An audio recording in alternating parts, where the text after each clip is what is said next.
মসজিদে নববীতে কথা বলছেন। ইন দ্য মিন টাইম এক বেদুইন মানে আরবি লোক, সভ্যতার ছিটে ফোটা সে দেখে নাই, বেদুইন লোক ওট নিয়ে মসজিদে নববীর দরজা খুললা মসজিদের ভিতরে ওট লয়ে ঢুকছে। এরপর মসজিদে নবীর পিলারে ওট বেঁধে মসজিদে নবীর মাঝখানে পেশাব করতে বসছে। ওমরে ফারুক এরকম করতেছে, দাঁড়া তোর পেশাব করা দেখাইতেছি আজকে। অন্যান্য সাহাবারাও রেগে গেলেন, ওকে মারবেন, চারদিক দিয়ে ঘেরাও দিচ্ছে। বিশ্বনবী সবাই ডেকে আনলে, এই এদিকে আসো, ওর কাম সারতে দাও, আগে ওর কাজ সারতে দাও। কারণ কত বড় ফিলোসোফার ছিলেন আমার নবী। পেশাব পায়খানার মাঝখানে কাউরে ধমক দিল, ওর পেশাব যদি আটকে যায় ওর এত বড় রোগ হবে, এটা অপারেশন ছাড়া বাঁচানো যাবে না। এজন্য টয়লেটে কেউ ঢুকলে আপনি দরজায় জোরে আঘাত করবেন না, চিৎকার করে ডাকবেন না। আগে তার ইউরিনটা পাস করতে দেন, তার ওয়াশরুম ক্লিয়ার করতে দেন। কি করবেন? কাশি দিবেন। আপনারও টয়লেটে যাওয়া দরকার, কিন্তু বাইরে হয় না, ভিতর থেকে। কি করবেন?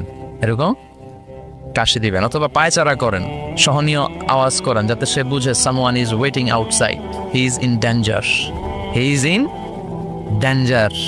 যে কোনো সময় কাম সারা দিতে পারে, তো তাকেও সুযোগ করে দেন। কিন্তু ওয়াশরুম সারার সময় জোরে কাউকে ডাকা যায় না। বিশ্বনবী এটাই করলেন, বললেন এই ডেকো না, এদিকে আসো, কাজ সারতে দাও।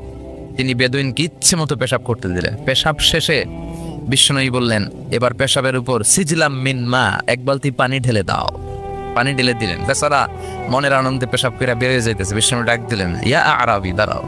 দাঁড়ালো। সে বলল, তুমি যেখানে পেশাব করছো এই জায়গাটা কি জানো? কয় না, জানি না। কয় এটা আমাদের এবাদতগাহ, এখানে আমরা আমাদের রবরে ডাকি, আমাদের স্রষ্টার জিকির চলে এখানে, তুমি এই জায়গায় পেশাব করেছো।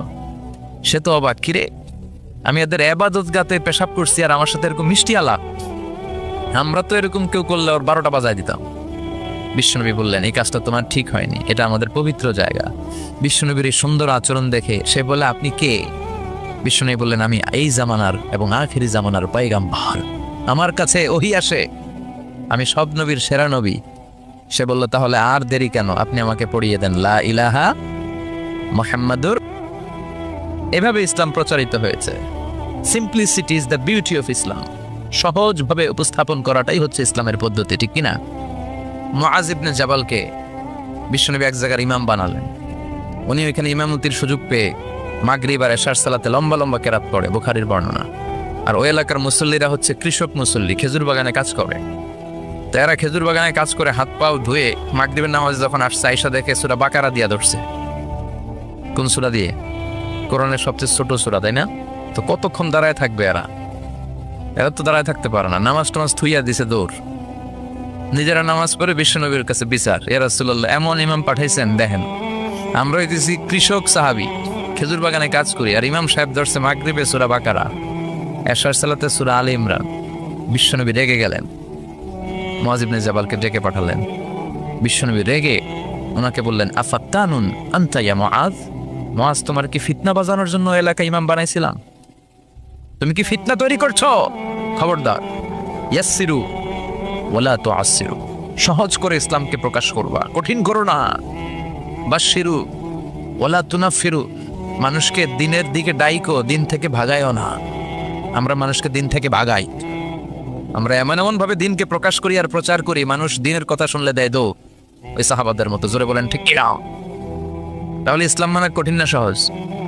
বিশ্বনবীর কাছে এক সাহাবী এসে বলে, ইয়া রাসূলুল্লাহ বিয়ে করব, মোহর আছে? কয় না।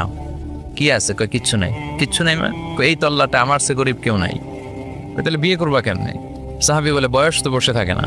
বিশ্বনবী বলেন, হ তা তো কথা ঠিক, তো কি করা যায়? তুমি কোরআন পারো? পারি। আরেক মহিলা সাহাবীকে বলল, আমার কাছে ভালো পাত্র আছে, বিয়ে করবে? করব। তুমি কোরআন পারো? কয় না, পারি না। দুজনকে বিয়ে পড়ায় দিলেন। আর মেয়েকে বললেন, মা তোমার স্বামীর সম্পদ দিয়ে মোহরানা দেওয়ার ক্ষমতা নাই, তুমি কোরআন পারো না, তোমার হাজবেন্ড মাশাআল্লাহ কোরআন পড়ে, সে তোমাকে প্রতিদিন কোরআন শিখাইয়া দিবে, এটাই তোমার বিয়ের মোহর। ইউরিদুল্লাহু বিকুমুল ইউসরা ওয়ালা ইউরিদু বিকুমুল উসরা। আল্লাহ কঠিন চায় না, আল্লাহ সহজ চায়। এজন্য যারা ইসলাম বুঝাতে যে কঠিন কঠিন বিষয় আপনাদের উপর চাপায়, বুঝবেন এটা মদিনার ইসলাম নয়, বুঝবেন এটা আল্লাহর পাঠানো ইসলাম নয়। এই ধর্মটা স্বভাব সুলভ ধর্ম, পরিবেশ সুলভ ধর্ম, রুচিসম্মত ধর্ম। সুবহানাল্লাহ পড়েন। এই ধর্মের এমন কোনো নিয়ম নাই যেটা আপনার রুচির সাথে যাবে না, পরিবেশের সাথে যাবে না, বেখাপ্পা বেমানান, এমন কোনো নিয়ম আছে? কিন্তু পৃথিবীর অনেক ধর্মে আছে না নাই? খ্রিস্টান ধর্মে কেউ অপরাধ করলে ওটারে পানির নিচে চুবাই রাখে, ওদের পবিত্র জায়গার পানি ওটার মধ্যে চুবাই রাখলে ওর সব গুনাহ মাফ হয়ে যায়। এটা কি মাথায় ধরে? ধরে না। হিন্দু ধর্মে, হিন্দু ভাইদেরকে আমি কষ্ট দেওয়ার জন্য বলছি না, বুঝানোর জন্য প্রক্রিয়াটা। একটা প্রথা ছিল সতীদাহ প্রথা হিন্দু ধর্মের। মানে হিন্দুদের কোনো পুরুষ মারা গেলে, স্বামী মারা গেলে শ্মশানে মৃত লাশকে ওরা পোড়ায় না। ওদের একটা নিয়ম ছিল, স্ত্রীর আগে স্বামী মারা গেলে স্বামীকে পোড়ানোর সাথে সাথে স্ত্রীকেও জ্বলন্ত আগুনে পুড়িয়ে দেয়া হতো। এই ইন্ডিয়াতে কত নারী যে জীবিত তাদেরকে পোড়ানো হয়েছে তার হিসাব নাই, পোড়ানো হয়েছে তাদেরকে। রাজা রামমোহন রায় নাম শুনছেন? উনি এসে এই প্রথার বিলুপ্তি ঘটালেন, সতীদাহ প্রথা বিলুপ্তি করলেন। তো এই যে ওদের নিয়মটা, এটা মাথায় ধরে? স্বামী মরছে তো বউরে মারবি কে? কথা বলেন। আবার হিন্দু ধর্মের আরেকটা সিস্টেম হচ্ছে, কেউ যদি খাঁটি হিন্দু হইতে চায় তার গরুর পেশাব খাওয়া লাগে, গোমূত্র পান করতে হয়। কি মূত্র? গোমূত্র পান করতে হয়। আচ্ছা, এই যে গরুর পেশাব খাওয়ার এটা কি আপনার রুচিতে যাবে? এটা কি আপনার স্বভাব সুলভ কোনো বিষয়? আমাদের ধর্মে এমন কোনো বিষয় আছে যেটা রুচির সাথে যায় না? সুবহানাল্লাহ বলবেন না? এটা ফিতরাতি ধর্ম। ফিতরাতাল্লাহিল্লাতী ফাতারান নাসা আলাইহা। এমন ফিতরাতে আল্লাহ এই ধর্মটা দিয়েছেন, যেই ফিতরাতে আল্লাহ মানুষকে বানিয়েছেন। এই ধর্মের কোনো বিষয় পালন করতে মানুষের কষ্ট হয় না। এটা সমাজসম্মত, এটা পরিবেশ সম্মত, এটা স্বাস্থ্যকর একটা ধর্ম। সুবহানাল্লাহ পড়েন। এবং পৃথিবীর যত মানুষ জন্মায় তারা সবাই এই ধর্মের উপর জন্মায়। বিশ্বনবী বললেন, মা মিন মাউলুদিন ইউলাদু আলাল ফিতরা, ইয়ানি ইউলাদু আলাল ইসলাম, ফাআবাওয়া ইউহাব্বিদানি ইউনাজ্জিসানি ইউমাসসিরানি। তাকে নাসারা বানায়, মাজুসি বানায়, ইহুদি বানায়।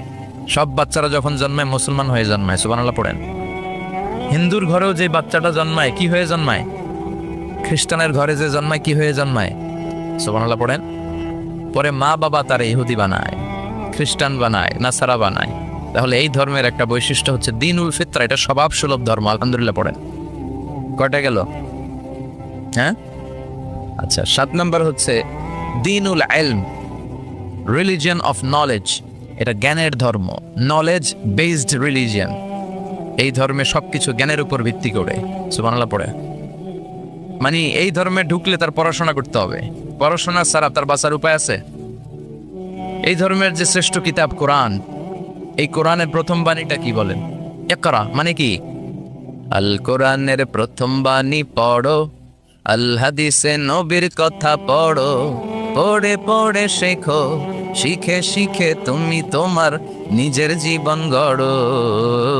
সুবহানাল্লাহ পড়েন। পড়ো, পড়ে পড়ে নিজের জীবন গড়ো। আমি তো বলি সব সময় পড়বেন। সুস্থ থাকলে পড়বেন, অসুস্থ হলে পড়বেন, গাড়িতে থাকলে পড়বেন, ঘরে থাকলে পড়বেন, মরার সময় পড়বেন। মরার সময় কি পড়বেন? লা ইলাহা মুহাম্মাদুর। তার মানে পড়া ছাড়া কোনো উপায় আছে? তাহলে এই ধর্মের অনুসারীদেরকে পড়তে হয়, স্টাডি করতে হয়, ঠিক কিনা? আর বিশ্বনবী বললেন, তলাবুল ইলমি ফারিদাতুন আলা কুল্লি মুসলিম ওয়া মুসলিমা। পড়া, ধর্মীয় জ্ঞানার্জন করা সব মুসলিম নারী পুরুষের জন্য ফরজ করে দিয়েছে কে? দেখেন জ্ঞানকে ইসলাম কত মর্যাদা দিয়েছে। কবরে 3টা প্রশ্ন করা হবে, রব কে, ধর্ম কি, এই লোকের নাম কি, মুহাম্মদ সাল্লাল্লাহু। 3টা প্রশ্নের পরে আপনাদেরকে আরেকটা প্রশ্ন করা হবে, তুমি কেমনে শিখলা এই 3টা প্রশ্নের উত্তর, কেমনে জানলা? আপনাকে বলতে হবে, আমি কোরআন সুন্নাহর আলোকে জেনেছি। চিল্লায় বলেন ঠিক কিনা? তাহলে পড়াশোনা ছাড়া কোনো উপায় আছে? ইলম, দ্বীনুল ইলম বলে এটাকে, জ্ঞানের ধর্ম, নলেজের ধর্ম। আপনাকে জ্ঞান অর্জন করতেই হবে। আবু দারদা রাদিয়াল্লাহু তাআলা আনহু, একজন সাহাবী, উনি বলেছেন, কুন আলিমান, আলেম হও, কি হও, আও মুতাআল্লিমান, অথবা আলেমের কাছে শিখো, আও মুহিব্বান, অথবা আলেমকে ভালোবাসো, আও মুত্তাবিআন, অথবা আলেমের অনুসরণ করো। শুনতেছেন? কুন আলিমান, আলেম হও, আও মুতাআল্লিমান, নয় আলেমের কাছে শেখো, আও মুহিব্বান, অথবা আলেমকে ভালোবাসো, আও মুত্তাবিআন, অথবা আলেমের অনুসরণ করো, ওয়ালা তাকুনিল খামিস, 5 নাম্বারটা হইও না। এই 4টা হও, 5 নাম্বারটা হইও না। 5 নাম্বারটা কি? আলেম বিদ্বেষী, ফাতাহলিক। আলেমের বিরুদ্ধে লাগলে আলেমদের ব্যাপারে অন্তরে বিদ্বেষ রাখলে তোর দুনিয়াও শেষ, আখিরাতও শেষ। চিল্লায় বলেন ঠিক কিনা? ওলা চাকুনিল খামিস, 5 নাম্বারটা হয় না, ওই লাইনে যায় না, ওই লাইনে গেলে সব শেষ। তাহলে এলম অর্জনের দরকার আছে না নাই? আমাদের ধর্ম এটা জ্ঞানের ধর্ম, আলহামদুলিল্লাহ। পড়ে কয়টা গেল? হ্যাঁ, 8 নাম্বার হচ্ছে দীনুস সালাম। আমাদের ধর্মটা হচ্ছে দ্য রিলিজিয়ন অফ পিস, শান্তির ধর্ম। সুবহানাল্লাহ বলবেন না? এজন্য শান্তির বার্তা পৌঁছানোকে এই ধর্মের গ্রিটিংস, অভিবাদন পদ্ধতি বানিয়ে দেওয়া হয়েছে। সালাম, কারোর সাথে দেখা হইলে কি করতে হয়? সালাম দাও। সেদিন আদম আলাইহিস সালামকে আল্লাহ যখন তৈরি করলেন, আল্লাহ বললেন আদম তুমি সালাম দাও। সুবহানাল্লাহ পড়েন। তাহলে সালাম দিতে হয়। শান্তি, ইসলাম কখনো অশান্তিকে প্রশ্রয় দেয় না। ইসলাম চায় ঘরে বাইরে রাষ্ট্রে সব জায়গায় কি থাকুক? শান্তি। আর আমরাও কি চাই? এ পৃথিবীর সব মানুষ একটা জিনিস চায়, সেটা কি? মানুষ হচ্ছে শান্তির কাঙ্গাল, শান্তির ভিখারি। শান্তি চায় মানুষ। আর শান্তি আছে কোথায়? ইসলামে। চিল্লায় বলেন শান্তি আছে কোথায়? এবং বিশ্বনবী যখন রাজা বাদশাদের কাছে চিঠি লিখে পাঠাতেন, মুকাওকেসের কাছে পাঠিয়েছেন, আসহামার কাছে পাঠিয়েছেন, নাজ্জাশীর বাদশা, হিরাক্লিয়াসের কাছে পাঠিয়েছেন, রোমের বাদশা। চিঠি যখন বাদশাদের কাছে লিখে পাঠাতেন, বিশ্বনবী লিখতেন, প্রথম শব্দটা বিশ্বনবীর চিঠির প্রথম শব্দ ছিল সালাম। চিঠির প্রথম শব্দ ছিল কি? সালাম। তিনি লিখতেন সালামুন আলা মান ইত্তাবা আল হুদা, শান্তি তার উপর যে হেদায়েত পছন্দ করে। তারপর লিখতেন আসলিম তাসলাম, ইসলাম মানো শান্তিতে থাকবা, দুনিয়াও শান্তি আখিরাতেও শান্তি। সুবহানাল্লাহ পড়ে। তাহলে এই ধর্মের আরেকটা বৈশিষ্ট্য হচ্ছে দীনুস সালাম। এটা শান্তির ধর্ম। কিসের ধর্ম? শান্তির ধর্ম। কয়টা গেল? 8টা। 9 নাম্বার হচ্ছে দীনুল ওয়াসাতিয়াতি ওয়াল ই'তিদাল। This religion is a balanced religion, ভারসাম্যপূর্ণ জীবন ব্যবস্থা। ওয়া কাযালিকা জাআলনাকুম উম্মাতান ওয়াসাতা লিতাকুনু শুহাদা আলান নাস। আর অনুরূপভাবে আমি এই ধর্মকে তোমাদেরকে ব্যালেন্সড, ভারসাম্যপূর্ণ করে তৈরি করেছি। বাড়াবাড়িও নাই, সারাসারিও নাই। সুবহানাল্লাহ কোন? কিন্তু আমগো মধ্যে দুইটাই আছে। হ্যাঁ, এই বাংলাদেশে যারা ইসলাম পালন করে বেশিরভাগ কেউ গেছে বাড়াবাড়িতে, কেউ গেছে সারাসারিতে। কেউ বাড়াবাড়ি করতে করতে এমন জিনিস লাগাইছে যেগুলো ইসলামে নাই, আর কেউ বাদ দিতে এমন বাদ দিছে ইসলামের অনেক কিছুই ওটার ভিতরে নাই। আমাদেরকে ওয়াসাতিয়ার মধ্যে থাকতে হবে। আল ওয়াসাতিয়া। সবাই আমার সাথে সাথে বলেন আল ওয়াসাতিয়া। আবার বলেন আল ওয়াসাতিয়া। এর মানে হচ্ছে মধ্যম পন্থা। এর মানে কি? কোরআন সুন্নাহর আলোকে আপনার মধ্যম পন্থায় আসতে হবে। বাড়াবাড়িও নয়, ছাড়াছাড়িও। এটা কোরআন থেকে নেওয়া। ওয়া কাযালিকা জাআলনাকুম উম্মাতান ওয়াসাতান, ওয়াসাতিয়া, মাঝামাঝি থাকা। এমনকি বিশ্বনবীও যদি মাঝামাঝির চেয়ে কম বেশি করেছেন, আল্লাহ বিশ্বনবীকে শাসন করেছেন। সুবহানাল্লাহ পড়েন। বিশ্বনবীর গায়ে একবার একটা জামা। কয়টা জামা? আর কোনো জামা নাই। ফাজা আসাইল, একজন ভিক্ষুক আসলো, এসে বলে ইয়া রাসূলুল্লাহ আমার একটা জামা দেন। কি দেন? বিশ্বনবীর কাছে জামা কয়টা? দয়ার নবী, মায়ার নবী, ওই একটা জামাই খুলে দিয়ে দিলেন। এবার বিশ্বনবীর গায়ে জামা আছে? সাহাবারা আসছে, রাষ্ট্রীয় কাজে বেরোতে হবে, কিভাবে বেরোবে? গায়ে তো জামা নাই। আল্লাহ আয়াত নাজিল করলেন ওয়াল্লাযীনা ইযা আনফাকু লাম ইউসরিফু ওয়া লাম ইয়াকতুরু ওয়া কানা বাইনা যালিকা কাওয়ামা। ও নবী, যখন দান করবেন আপনার বৈশিষ্ট্য হবে কিপটামিও করবেন না, আবার যা আছে সবও দিয়ে দিবেন না।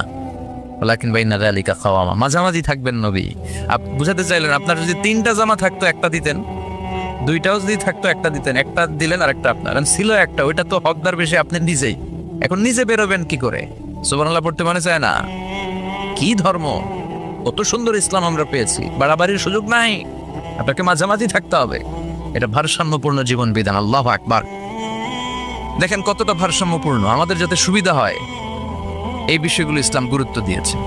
বিষ্ণু বলেছেন ইযা জা আল আশা ওয়াল আশা ফাকদ্দিমুল আশা ক্বাবলা আল আশা। রাতের শেষ নামাজের নাম হইতেছে এশার নামাজ। কিসের নামাজ? আর রাতে যে আমরা ডিনার করি, নৈশ ভোজ বা খাওয়া, এটারে আরবিতে বলে আশা। খাওয়ারে কি বলে? নামাজরে কি বলে? এশা। আবার বলেন খাওয়ারে কি বলে? আর নামাজ? বিশ্বনবী বলেন এশা আর আশা যদি একসাথে আসে, এশার আজানও হয়েছে আর বিরিয়ানির প্যাকেটও আসছে, বিশ্বনবী বললেন ফাকদ্দিমুল আশা ক্বাবলা আল আশা, এশার আগে আশাটা খাইয়া লও। কারণ বিরিয়ানি ধুইয়া নামাজে দাঁড়াইলে বিরিয়ানির চিন্তা আছে না নাই?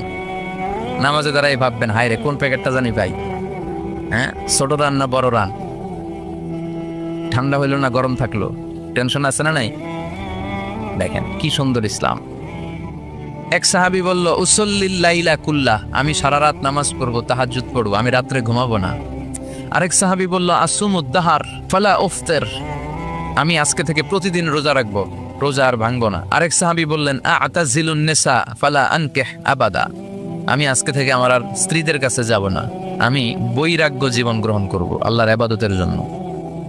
এই ঘটনা বিশ্বনবীর কানে গেল, বিশ্বনবী রেগে গেলেন, বিশ্বনবী সাহাবীদেরকে ডাকলেন। বিশ্বনবী বললেন, তোমরা কি আমার চেয়ে বেশি মুত্তাকি হতে চাও, আমার চেয়ে বেশি আল্লাহওয়ালা হতে চাও?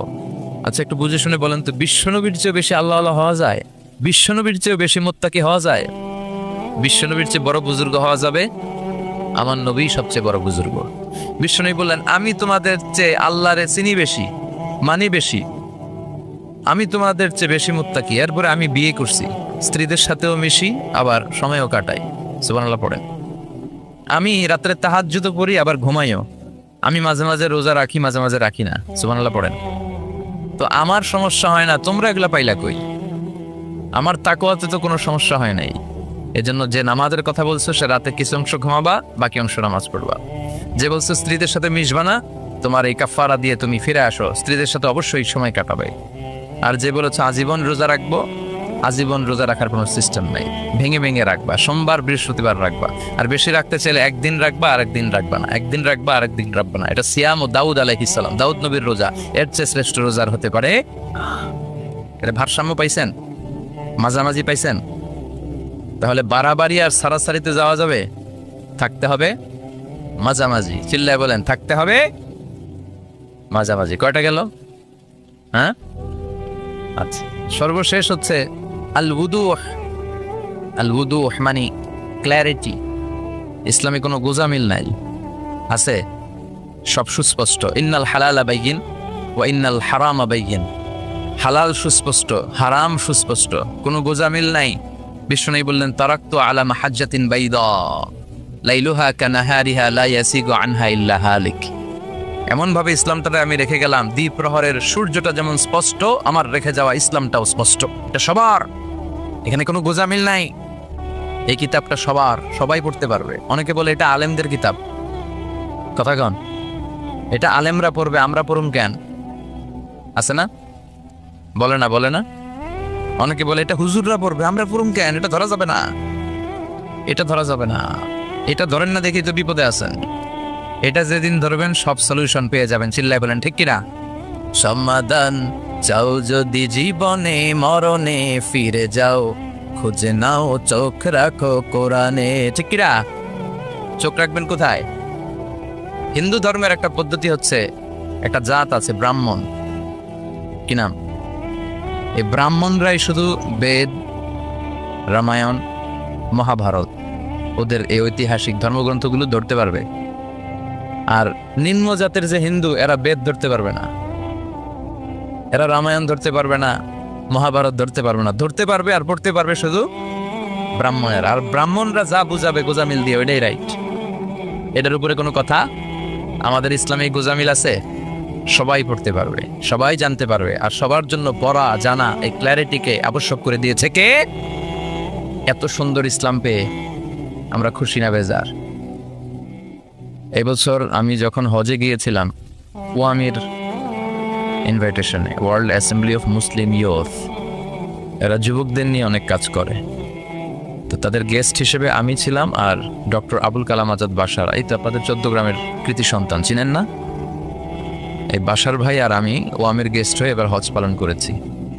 তো যেদিন ফরজ তাওয়াফ করতে হয়, ওদিন অনেক ভিড়, মানে 20 লক্ষেরও বেশি লোক আমরা হজ করেছি। তো ওই দিনই এই ফরজ তাওয়াফটা করতে হয়। অন্যান্য কাজ আগে পরে করা যায় কিছু এদিক সেদিক, কিন্তু ফরজ তাওয়াফ ওই দিন।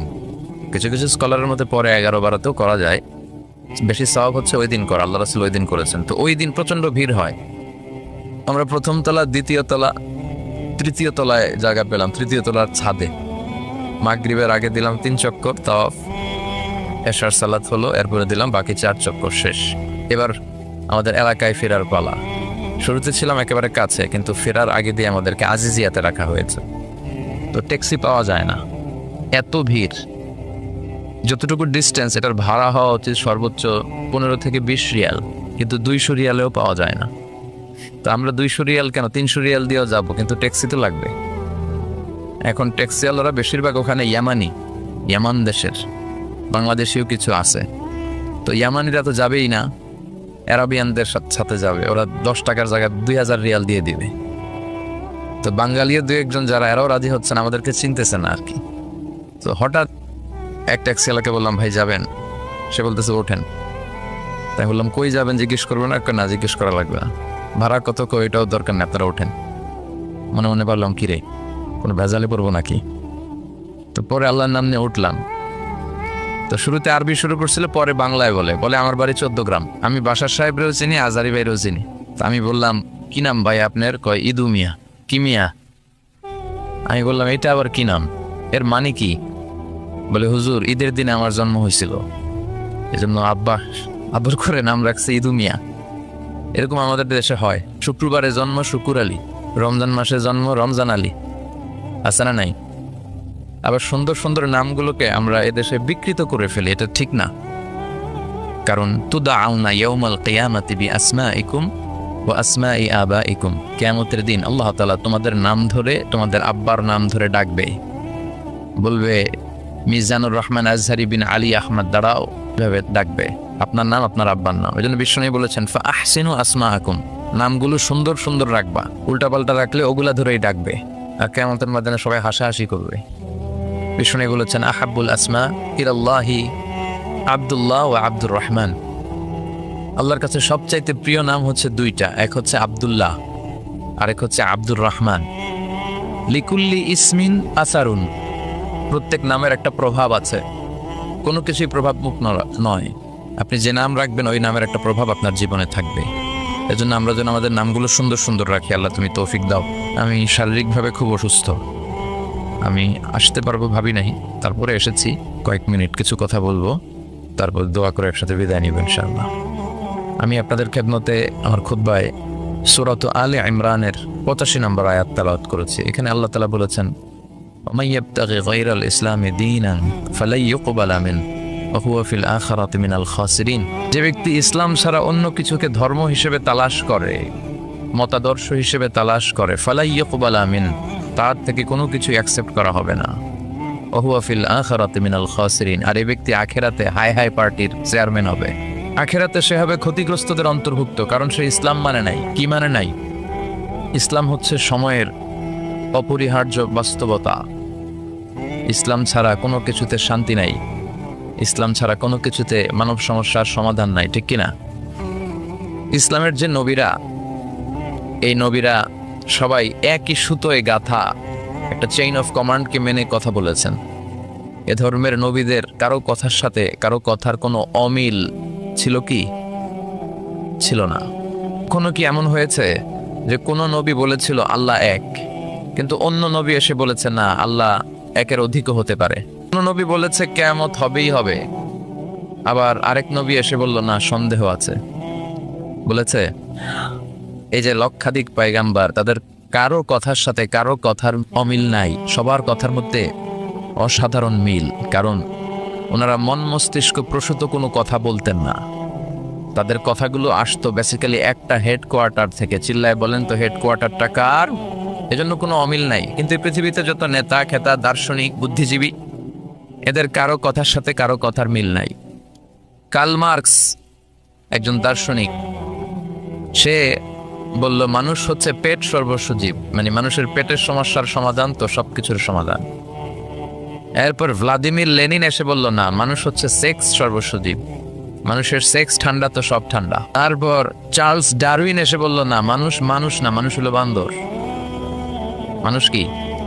সময়ের বিবর্তনে, কালের আবর্তনে বানরগুলো নাকি মানুষ হয়েছে। কত বড় উল্লুক্কা পাঠা! মানে তাদের কথার সাথে কারোটার সাথে কারো মিল থাকে না। আর নবীদের কথাগুলো একজনের সাথে আরেকজনের ব্যাপক মিল, কোনো অমিল থাকে না। চিল্লায় বলেন ঠিক কিনা? এজন্য আমাদের মডেল হচ্ছে নবীরা, নায়ক নায়িকা, গায়ক গায়িকা এরা নয়। কবিরা আমাদের মডেল নয়, আমাদের মডেল কারা? নবীরা। তো ইসলাম হচ্ছে সময়ের অপরিহার্য বাস্তবতা। এজন্য আল্লাহ বলেছেন, ওয়ামাই ইয়াবতাগি গায়রাল ইসলামি দীনান ফালাই ইকবালা মিন ওয়া হুয়া ফিল আখিরাতি মিনাল খাসিরিন। ইসলাম ছাড়া যারা অন্য কিছুতে সুখ তালাশ করে তার কোনো কিছুই আল্লাহ গ্রহণ করবে না। Whoever seek a faith or religion except Islam, that will be not accepted from him and he will be loser in akhirah. আখিরাতে সে হবে হাই হাই কোম্পানির মালিক, লুজার, ওর কিছু নাই। ইয়ালাইতানি কুনতু তুরাবা, সেদিন সে চিৎকার করবে আর বলবে, হায় হায়, আমি যদি মাটির সাথে মিশে যেতাম, আজকে যদি হিসাবের জন্য আমারে দাঁড় করানো না হতো। আল্লাহ বলবেন, অন্তাজুল ইয়াউমা আইয়ুহাল মুজরিমুন, ও পাপীরা আলাদা হয়ে যা। ওই সময় বোঝা যাবে কার কত দাপট। কথা বলেন, দুনিয়ায় দাপটের শেষ নাই, ক্ষমতার শেষ নাই, বাহাদুরির শেষ নাই। ওই দিন হবে ফাইনাল খেলা। কি খেলা? ইয়াউমুত তাগাবুন, কার কত দাপট, কার কত ক্ষমতা, কার কত বাহাদুরি, সেদিন সব প্রকাশ হয়ে যাবে। চিল্লায় বলেন ঠিক কিনা? এজন্য রব্বুল আলামিন বলেন, ওয়ামান ইয়াবতাগি গায়রাল ইসলামি দীনান ফালাই ইউকবালা মিন ওয়া হুয়া ফিল আখিরাতি মিনাল খাসিরিন। ইসলাম ছাড়া কেউ যদি অন্য কোথাও শান্তি তালাশ করে, তার কোনো কিছুই আল্লাহ কবুল করবে না, আর আখিরাতে এই লোকটা হবে ক্ষতিগ্রস্তদের অন্তর্ভুক্ত। ঠিক কিনা? কারণ দিন হিসেবে আল্লাহর কাছে একমাত্র অ্যাকসেপ্টেড রিলিজিয়ান, ধর্মের নাম কি? আল্লাহর কাছে মাকবুল, আল্লাহর কাছে গ্রহণযোগ্য, আল্লাহর দেয়া ধর্ম একটা। চিল্লায় বলেন, সেটার নাম কি? ইসলাম। পৃথিবীর সব নবীগুলো মুসলমান ছিল। সব নবীগুলো কি ছিল? ইহুদিরা বলে সাইয়েদনা ইব্রাহিম আলাইহিস সালাম নাকি ইহুদি ছিল। নাউজুবিল্লাহ পড়বেন না? নাসারারা বলে সাইয়েদনা ইব্রাহিম আলাইহিস সালাম নাকি নাসারা ছিল। আল্লাহ বলে, না, আমার ইব্রাহিম ইহুদিও ছিল না, নাসারাও ছিল না, ছিল পাক্কা মুসলিম। ঠিক কিনা? আল্লাহ বললেন, ওয়ালাকিন কানা হানিফাম মুসলিমা মা কানা ইব্রাহিম ইয়াহুদিয়াও ওয়ালা নাসরানিয়াও ওয়ালাকিন কানা হানিফাম মুসলিমা। আমার ইব্রাহিম ইহুদি ছিল না, নাসারাও ছিল না, আমার ইব্রাহিম ছিল পাক্কা মুসলমান। সুবহানাল্লাহ পড়ে। এটা প্রমাণ করে পৃথিবীর সব নবীরা মুসলিম ছিলেন। আবার সাইয়েদনা ইউসুফ আলাইহিস সালাম আল্লাহর কাছে দোয়া করতেন, তাওয়াফানি মুসলিমান ওয়া আলহিকনি বিসসালিহিন। আল্লাহ, তুমি মুসলমানদের সাথে আমার মৃত্যু দিও, মুসলিম অবস্থায় মৃত্যু দিও, আর নেককার সৎ কর্মশীল বান্দাদের সাথে তুমি আমার হাসর নসিব করে দিও। পড়ে না আমিন। তাওয়াফানি মুসলিমা, আল্লাহ মুসলিম হিসেবে মরণ দাও। তার মানে উনিও মুসলমান ছিলেন। সুলাইমান আলাইহিস সালাম যখন বালকিসের কাছে চিঠি লিখলেন, বললেন, আল্লাহ তাআলু আলাইয়া ওয়া আতুনি মুসলিমিন, বেশি খবরদারি দেখায়ও না বিলকিস, মুসলমান হয়ে মাথাটা নত করে আমার কাছে আসো। সুবহানাল্লাহ পড়েন। তার মানে সব নবীদের ধর্মের নাম কি ছিল? সব নবীদের ধর্মের নাম ছিল ইসলাম। কিন্তু কোন নবীর সময়কালেই আল্লাহ তাআলা এই ইসলামকে পরিপূর্ণতা দান করেন নাই। ইসলামকে আল্লাহ পরিপূর্ণতা দান করেছেন বিশ্বনবীর সময়ে এসে। সুবহানাল্লাহ পড়েন। আল্লাহ বললেন, আল ইয়াউমা আকমালতু লাকুম দীনাকুম ওয়া আতমামতু আলাইকুম নি'মাতি ওয়া রাদিতু লাকুমুল ইসলাম দীনা। ও নবী, আজকে আমি আপনার ধর্ম ইসলামকে পরিপূর্ণ করলাম।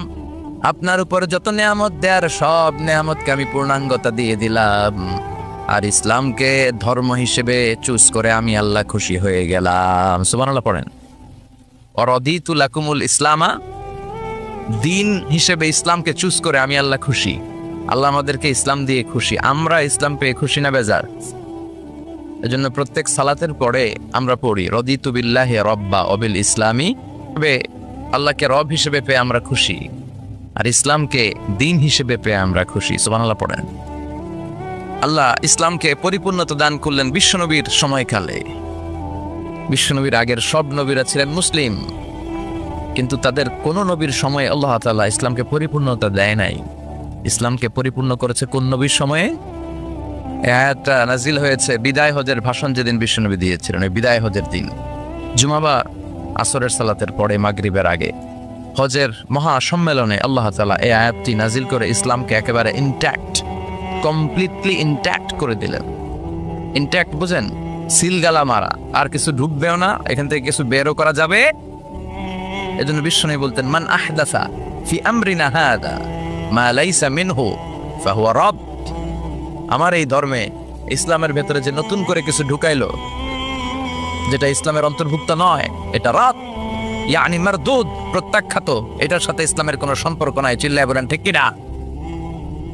এখন ইসলামের ভিতরে নতুন নতুন সংযোজন আছে না নাই, যেটা ইসলামের সাথে সম্পৃক্ততা নাই, এটাকে আমরা ইসলাম বানাই ফেলছি। নতুন সিস্টেমে অনেক কিছু ইসলামের মধ্যে এই দেশেও আছে না নাই। আল্লাহ এগুলো থেকে তুমি আমাদেরকে বাঁচাও। তো এই জন্য ইসলাম হচ্ছে সময়ের অপরিহার্য বাস্তবতা। ইসলাম হচ্ছে মানব জীবনের সলিউশন। আর ইসলামের বিজয় অবশ্যম্ভাবী। ইসলামের আওয়াজকে, ইসলামের বিজয়কে, ইসলামের গতিকে কেউ ঠেকাতে পারবে না। চিল্লায় বলেন ঠিক কিনা? এখন কেন আমরা ইসলামকে মানব? কি আছে এই ইসলামের ভেতরে জানার দরকার আছে না নাই? এত ধর্ম পৃথিবীতে, এত ধর্ম থাকা সত্ত্বেও আমরা কেন ইসলামকে মানব? কেন আমরা আমাদের ধর্ম হিসেবে ইসলামকে চুজ করব? কিছু কজ থাকার দরকার আছে না নাই? এই কজগুলো নিয়ে আমি কয়েক মিনিট কথা বলবো, ইনশাল্লাহ। পড়েন খাসাইসুল ইসলাম, দ্য ক্যারেক্টারিস্টিক্স অফ ইসলাম। ইসলামের কিছু অনন্য বৈশিষ্ট্য আছে যেগুলো অন্য ধর্মে পাওয়া যায় না। নাস্তিকদের সাথে যখন কথা বলবেন, অন্য ধর্মের লোকদের সাথে যখন কথা বলবেন, এই পয়েন্টগুলো আপনার জানা দরকার। তা না হলে আপনার ধর্মকে আপনি রিপ্রেজেন্ট করতে পারবেন না। আপনার ধর্মের মুখপাত্র হয়ে আপনি কথা বলতে পারবেন না। আপনার ধর্মটা কেমন, কেন এই ধর্মের জন্য এত পাগল পাড়া, কেন এই ধর্মের জন্য আপনি রক্ত ঢালতে রাজি, জানার দরকার আছে না নাই? এরকম 10টা অনন্য গুণ দিয়ে আল্লাহ তাআলা ইসলামকে সমৃদ্ধ করেছেন। সুবহানাল্লাহ পড়েন, শুনবেন সবাই।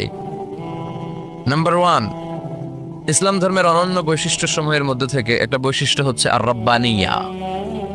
এই ধর্মটা আল্লাহর দেয়া ধর্ম। কার দেয়া? হিন্দু ধর্মকে আল্লাহর দেয়া। বৌদ্ধ ধর্ম, বৌদ্ধ ধর্মটা আসলে কোনো ধর্মই না, এটা একটা ফিলোসফি, এটা দর্শন। গৌতম বুদ্ধের কিছু দর্শন, তার মন মস্তিষ্ক প্রসূত কিছু কথা। বুদ্ধাং শরণং গচ্ছামি, ধম্মাং শরণং গচ্ছামি, নির্বাণাং পরমং সুখং, নির্বাণাং পরম শান্তি, ওম শান্তি।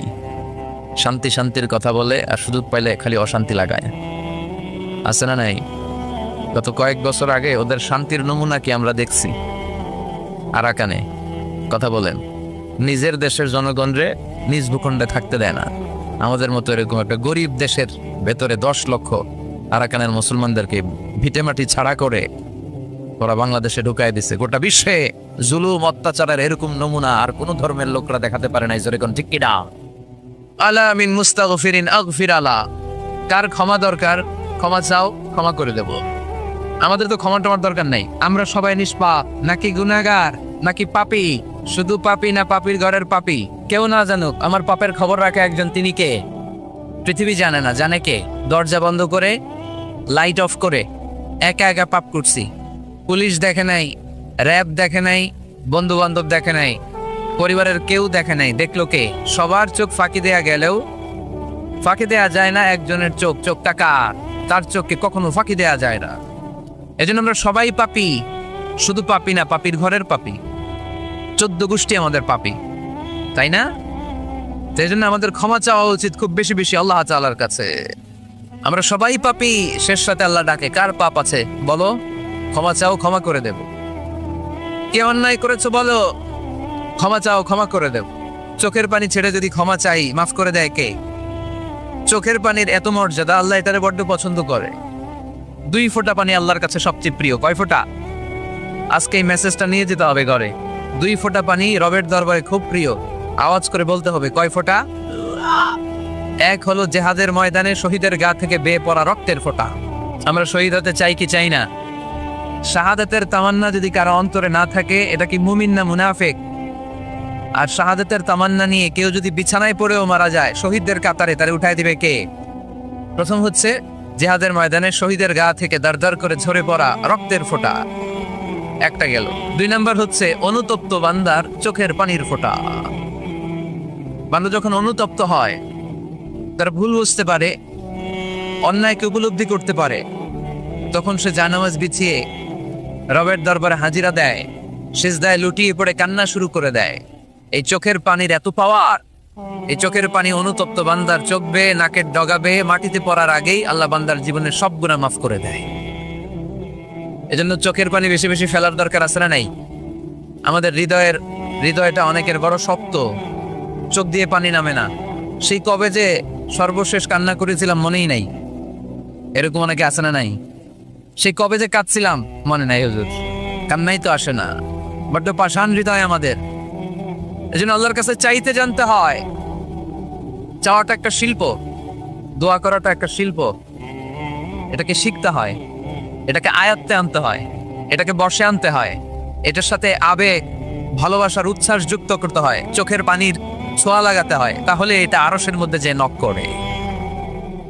আর হুজুর দোয়া করতেছে অন্যদিকে তাকায় আছে, এরকম আসরা নাই, তো এই দোয়ায় কোনো লাভ হবে না। সিনসিয়ারিটি, সিনসিয়ার দোয়া ইজ লাইক মিজাই, আর দোয়া ও সিলাহুল মুমিন।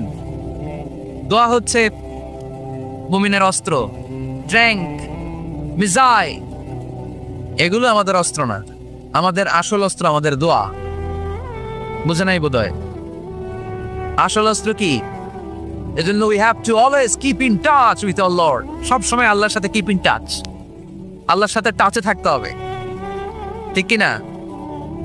লুজ টাচ হইলে হবে না, কিপ ইন টাচ অলওয়েজ।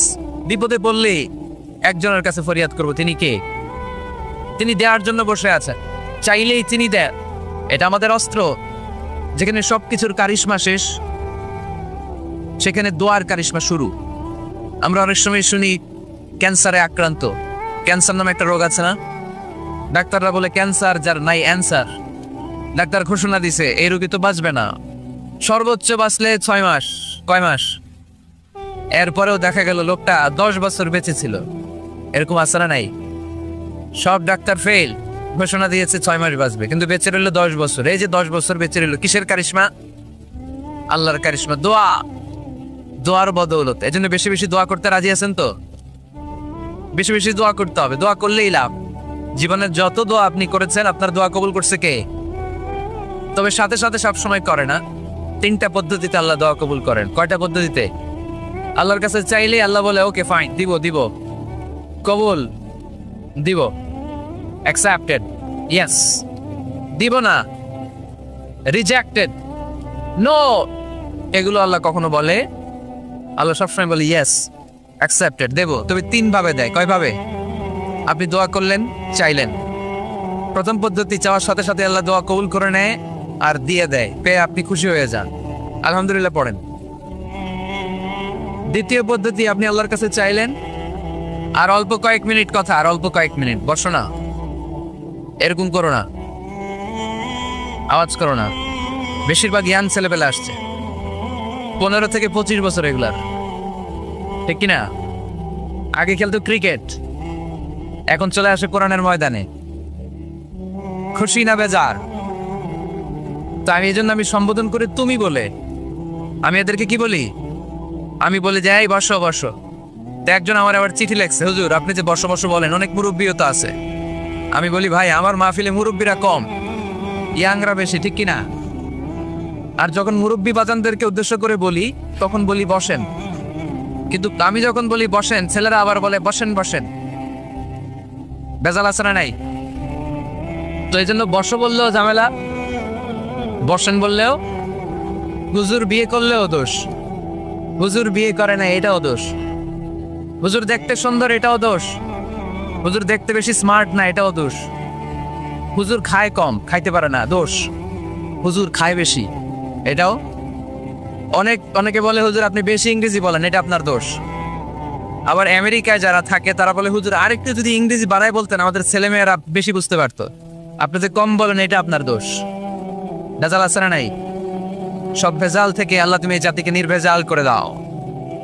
আর অল্প কয়েক মিনিট ডিস্টার্ব করো না। তো আল্লাহ 3 ভাবে আমাদের দোয়া কবুল করে। পদ্ধতি নাম্বার 1, চাওয়া মাত্রই দিয়ে দেয়, বলে হ্যাঁ দিব, তো দিয়ে দেয়, আমরা খুশি। পদ্ধতি নাম্বার 2, আমরা যাই, আল্লাহ এটা দাও, আল্লাহ তখনও বলে ইয়েস দেব, কারণ না বলে ফিরিয়ে দিতে আল্লাহ জানেন, দেব, তবে সাথে সাথে দেন না, লেটার অন, দেরি করে। কখন দিলে আমার জন্য ভালো, এটা আমার চেয়েও ভালো জানে কে? দেরি করে দেয়।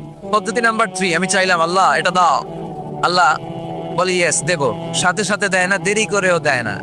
এটা কিয়ামতের ময়দানের জন্য তিনি রেখে দেয়, যাতে ওই দিন বিপদের কালে এই দোয়ার বদৌলতে তিনি আমাদেরকে বাঁচিয়ে দিতে পারে। তাহলে যে এত এত দোয়া করি, লাভ আছে না নাই? হয় সাথে সাথেই কবুল, নয় কিছু সময় দেরি করে কবুল, তা না হলে আখেরাতের অ্যাকাউন্টে আমাদের জন্য ব্যালেন্সে রেখে দিয়েছে কে? এজন্য আজকের এই মাহফিল তখনই সার্থক হবে যখন আমরা এই সিদ্ধান্ত নিতে পারবো যে আমরা চাইবো একজনের কাছে তিনি কে, এবং চাইবো চাওয়ার মতো। যেহেতু এটা একটা শিল্প, আর্ট, এটাকে আত্মস্থ করতে হয়। চাওয়ার মতো চাইলে এটা কখনো মিস হয় না। এজন্য আমরা মন প্রাণ উজাড় করে আল্লাহ তাআলার কাছে চাইবো, শুধু নিজের জন্যই চাইবো, আশেপাশে আর কারোর জন্য চাইবো না। কেন ওনার জন্য চাবো কেন? আমারটা আমি চাবো, ওনারটা উনি চাবে। কথা কন। অনেকে বলে হুজুর আমি আরেকজনের জন্য দোয়া করে কি লাভ, ওনারটা উনি করবে, আমারটা আমি করি। এরকম একটা লজিক বা যুক্তি আছে না? নাই। এটা ভুয়া যুক্তি, এটা কোনো গ্রাউন্ড নাই। কারণ আমার জন্য দোয়া করলে যেমনি লাভ, আরেকজনের জন্য করলেও লাভ। হাদিসে এসেছে কোন মুসলিম যদি ইয়াদউ লি আখিহিল মুসলিম বিযাহরিল গায়ব, তার কোনো ভাইয়ের জন্য যদি কেউ দোয়া করে, ওই দোয়াটা আগে আল্লাহ তার জন্য কবুল করে নেয়। কারণ সে দোয়া যাই করে পাশ থেকে ফেরেশতারা বলে ওয়ালাকা বিমিসলিন, ওয়ালাকা বিমিসলিন, তোমার জন্য এটা কবুল করুক। যেমন আপনি দোয়া করলেন আল্লাহ আমার এই ভাইটা অসুস্থ, আল্লাহ আমি দোয়া করছি আল্লাহ আপনি তারে সুস্থ করে দেন। ফেরেশতারা বলে আল্লাহ ওয়ালাকা বিমিসলিন, যিনি দোয়া করছে তার যদি কোনো রোগ বালাই থাকে আগে তারে সুস্থ করে দেন। আমি দোয়া করলাম আল্লাহ আমার এই ভাইটা হজে যেতে পারে না, আল্লাহ তুমি তারে হজে যাওয়ার তৌফিক দান করো। ফেরেশতারা বলে ওয়ালাকা বিমিসলিন, মানে আল্লাহ যিনি দোয়া করতেছে আগে তার হজের ফ্লাইটটা কবুল করো। লাভ আছে না নাই? এজন্য নিজের জন্য দোয়া করলেও লাভ, পরের জন্য দোয়া করলেও লাভ। কোন সময়ে কি দোয়া করবেন কোরআনে আছে না নাই? আল্লাহর নবীরা এগুলো আমাদেরকে সব শিখিয়ে গিয়েছে। সাইয়েদনা আদম আলাইহিস সালাম ভুল করে গন্ধম খেয়ে ফেললেন, আল্লাহর কাছে কাঁদতে শুরু করলেন, শত শত বছর চোখের পানি ছেড়ে উনি কাঁদলেন। আর একটা দোয়া আমাদের জন্য রেখে গেলেন যে আমরাও আদম জাত, বানি আদম, আমরাও যদি ভুল করি আমরাও যেন এই দোয়াটা পড়ে কেঁদে কেঁদে আল্লাহর কাছে ক্ষমা চাইতে পারি, ঠিক কিনা? সাইয়েদনা আদম আলাইহিস সালাম ভুল করে ফেললেন, আল্লাহর কাছে চোখের পানি ছাড়লেন, অনুতপ্ত হলেন আর দোয়া করলেন রব্বানা যালামনা আনফুসানা ওয়া ইল্লাম তাগফির লানা ওয়া তারহামনা লানাকুনান্না মিনাল খাসিরিন। আল্লাহ ভুল করেছি, অপরাধ করেছি, অন্যায় করেছি, তুমি যদি মাফ না করো কেউ মাফ করার নাই, ঠিক কিনা? এভাবে ভুল হয়ে গেলে ক্ষমার রাস্তা খোলা। অনেকে রাস্তা বন্ধ করে দেয়, ভয় দেখায়, হায় হায় তুই তো কাফের, তুই তো জাহান্নামী। এরকম আছে না নাই? মানে ইসরায়েলের যুগে এক আল্লাহর ওলি, তার পাশে থাকতো এক বেনামাজি। ঘর থেকে বেরোইলে বেনামাজিরে দেখলে বল তাই জাহান্নামী। বিকেল বেলায় ঘরে আসার সময় কিরে জাহান্নামী, আবার দেখা হইলে এই তুই তো জাহান্নামী, খালি ডাক দিত জাহান্নামী বলে। কিয়ামতের দিন আল্লাহর ওলিরে আল্লাহ ডাকবে, আল্লাহ ডেকে বলবে এই তুমি যারা জাহান্নামী বলে ডাক দিছো, কে জাহান্নামে যাবে আর কে জান্নাতে যাবে এই ডিলারশিপ কি আমি দুনিয়া তোমারে দিছিলাম? তো তুমি ওরে জাহান্নামী কেন বললা? ও নামাজ পড়ে নাই, ও আমারে ডাকতে পারে নাই, কিন্তু তোর মতো বেয়াদবি করে নাই, চিল্লায় বলেন ঠিক কিনা? আজকে ওরে আমি জান্নাতে দেব, তোরে জাহান্নামে দেব। খবরদার, কাউরে জাহান্নামী বলার আগে 1000 বার ভেবে নেবেন। কে জান্নাতে কে জাহান্নামে কেউ জানে না, একজন ছাড়া, তিনি কে? সবাই যদি জান্নাতে যায়, জান্নাতে তো ঠেলাঠেলি হবে, আজকের মতো ঠেলাঠেলি হবে না? সর্বশেষ জাহান্নামের আগুনে 1000 বছর পরে যে লোকটা জান্নাতে যাবে তার জান্নাতের সাইজ হবে এই পৃথিবীর 10 গুণ। জান্নাতের এক একটা যে দরজা হবে, বিশ্বনবী বললেন মা বাইনা মাক্কা তাওয়া হাজার, সৌদির মক্কা শহর থেকে বাহরাইনের 1000 শহর যত লম্বা, যা ঠিক তত লম্বা। সেই হিসাবে এক ধাক্কায় কয়েক হাজার কোটি জান্নাতি একবারে ঢুকবে। আমরা আমাদের দরজা দিয়ে, ঘরের দরজা দিয়ে একসাথে কয়জন ঢুকি? বড় জোর 2 জন, তার চেয়েও ধাক্কাধাক্কি করে সর্বোচ্চ জান্নাতের এক একটা দরজা দিয়ে এক ফাউজে একবারে ঢুকতে পারবে কয়েক হাজার কোটি বানি আদম। তো ওই জান্নাত যদি আল্লাহ সবাইরে দেয়, আমার কোনো সমস্যা আছে? এজন্য ইবাদত নিয়ে যেন আমরা কখনো অহংকার না করি, ইলম নিয়ে যেন কখনো অহংকার না করি। আমরা যেন বিনয়ী হই, আমরা যেন নিচু হই। কেউ নিচু হতে চাইলে আল্লাহ তারা টেনে ওঠায়, আর কেউ উপরে উঠতে চাইলে আল্লাহ থাপ্পড় মেরে জামিনে গেড়ে দেয়, চিল্লায় বলেন ঠিক কিনা? সাইয়েদনা আদম আলাইহিস সালাম ভুল করলেন, ক্ষমা চাইলেন, ক্ষমা করে দিল কে? এজন্য আমাদেরও যদি ভুল হয়ে যায় আমরা আল্লাহর কাছে মাফ চাইবো, মাফের দরজা খোলা আছে না নাই? আবার সাইয়েদনা ইব্রাহিম আলাইহিস সালাম দোয়া করলেন রব্বি জাআলনি মুকিমাস সালাতি ওয়া মিন যুররিয়াতি রব্বানা ওয়া তাকাব্বাল দুআ। আল্লাহ আপনি আমার নামাজ কায়েমকারী বানান আমার কলিজার টুকরা ইসমাইলকেও আমার সাথে নামাজ কায়েমকারী বানান, আমার দোয়াটা আপনি কবুল করে নেন। এরপরে কোনো বিপদে যদি পড়ে যাই, কোনো আপদ মুসিবতে যদি পড়ে যাই, কি দোয়া করতে হবে? সাইয়েদনা ইউনূস আলাইহিস সালামের ওই দোয়াটাও আল্লাহর কোরআনে আছে না নাই? লা ইলাহা ইল্লা আনতা সুবহানাকা ইন্নী কুনতু মিনাজ জালিমিন। সবাই পড়েন লা ইলাহা ইল্লা আনতা সুবহানাকা ইন্নী কুনতু মিনাজ জালিমিন। লা ইলাহা ইল্লা আনত, আপনি ছাড়া কোনো ইলাহ নাই, সুবহানাক, আপনি পবিত্র, ইন্নী কুনতু মিনাজ জালিমিন, আল্লাহ আমি জুলুম করেছি, ভুল করেছি, অন্যায় করেছি, আপনি ছাড়া বাঁচানোর কেউ নাই। ঠিক কি না? আল্লাহ ছাড়া বাঁচানোর কেউ আছে? তরানোর কেউ আছে? আমি ছাড়া আল্লাহর আরো গোলাম আছে না নাই? আমি ছাড়া, আমি তো আল্লাহর বান্দা, আমি ছাড়া আল্লাহর আরো বান্দা আছে না নাই? তো আল্লাহ ছাড়া আমার দ্বিতীয় কোনো রব আছে? দোয়া এটা বলবেন, আল্লাহ আমি ছাড়া তোমার গোলামের অভাব নাই, আমি ছাড়া তোমার বান্দা বান্দির অভাব নাই, কিন্তু তুমি ছাড়া আবার কেউ না, তুমি ছাড়া আমারে ক্ষমা করার বাঁচানোর কেউ নাই। এজন্য বিপদে পড়লেই একটা নাম নিতে হয়, তিনি কে? লা ইলাহা ইল্লা আনতা সুবহানাকা ইন্নী কুনতু মিনাজ জালিমিন। এটা বিপদে পড়ার দোয়া, বিপদে পড়লে এই দোয়া পড়বেন। মুক্ত করবে কে? মাছের পেট থেকে সাইয়েদনা ইউনূস আলাইহিস সালামকে বাঁচালেন কে? আমাদের দেশে এটা শুধু ওই যে বজ্রপাত করলে পড়ে, তাই না? কি গায়?